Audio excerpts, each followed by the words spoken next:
insieme a Topolino parliamo di uno dei libri horror più controversi del 2023, nominato a Bram Stoker Award, vincitrice del Golden Puppy Octavia Butler Award, Me the Fly di C.J. Leeds. La storia è così, molto semplice. Immaginate una ragazza che lavora nel posto più felice del mondo e fa il lavoro dei suoi sogni, ovvero la principessa di Frozen, preferita dai bambini nella Disneyland di Los Angeles. Tutto ciò che ha sempre desiderato, ma dietro le quinte del paradiso di Disneyland c'è un ambiente tossico di competizione e invidia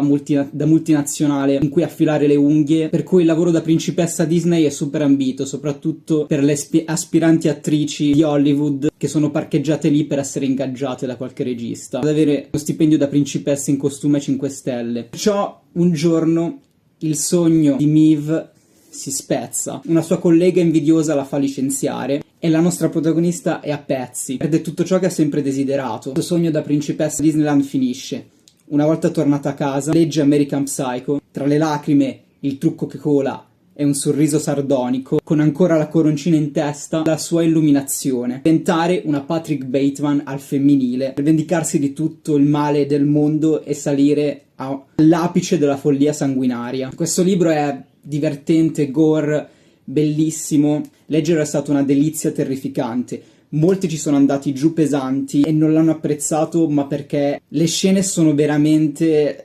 di una crudeltà immane, ma allo stesso tempo c'è una riflessione. L'intento dell'autrice è quello di creare, lo si capisce subito dall'incipit, di creare una serial killer donna, una donna che sia protagonista e che faccia paura nella letteratura horror, che è una cosa che manca molto, lo si dice esplicitamente, fa anche una riflessione su questo. Il libro lo dovete immaginare come uno splatter di serie B, però portato ad arte, all'estremo, con le scene gore che sono di una violenza, che sono una prova di stile fantastica. Cioè, se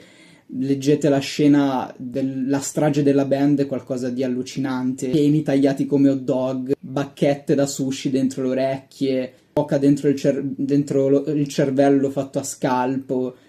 lingua staccata a morsi, soprammobili fatti con le ossa stile Ed Gein, scette fatte tipo sashimi con la faccia, cioè robe, sesso sul ghiaccio e solo la superficie di quello che andrete a leggere. C'è molto lo stile di Alice e vengono citate anche varie opere horror, quindi da una parte c'è un tributo citazionistico, un tributo che l'autrice vuole pagare ovviamente a tutta la letteratura che l'ha ispirata, ma dall'altra parte la cosa che mi ha stupito molto è che le scene di violenza e di omicidi sono veramente originali, nella fantasia di violenza che va veramente nei dettagli e che riesce ad essere estrema quasi da splatterman, veramente limato nel realismo, qualcosa che ti stupisce, nonostante tu sia già temprato, abbia già visto un bel po' di horror e un bel po' di opere horror. Alcune scene veramente ti fanno stringere i denti e ti fanno distogliere quasi lo sguardo dalla pagina, e l'autrice lo fa apposta. È una che già ha macinato, che già sa cosa ha visto e cosa ha letto il pubblico horror e vuole cercare di scioccarti in qualche modo, sia dalla parte erotica che nella parte horror. Dall'altra parte non è un libro horror fine a se stesso, dall'altra parte non è un libro horror che ricerca solo lo shock della violenza, è quello che si avvicina di più a un horror femminista, ma nel senso più positivo del termine femminista, senso che cerca in tutti i modi di mettere in scena una protagonista che sia la serial killer e una protagonista che faccia davvero rabbrividire, che sia davvero violenta e psicopatica, ma cosciente di esserlo, cosciente dei suoi lati più perversi, dei suoi lati più oscuri. Una protagonista che non si vergogna, anzi è orgogliosa di quello che è il proprio percorso, ed è un po' anti-cliché ovviamente rispetto a anche l'idea psycho batemaniana del maschilista violento che c'è nella maggior parte degli horror. Qua abbiamo una fanatica dell'horror che vuole incarnare i propri modelli, i propri serial killer, cioè una fan di serial killer che vuole diventare una serial killer. E anche di Disney, e soprattutto l'immagine della nonna, e soprattutto anche poi le mummie, i cadaveri, come leggerete nel romanzo, presentano l'attaccamento alla nostra infanzia della generazione millennial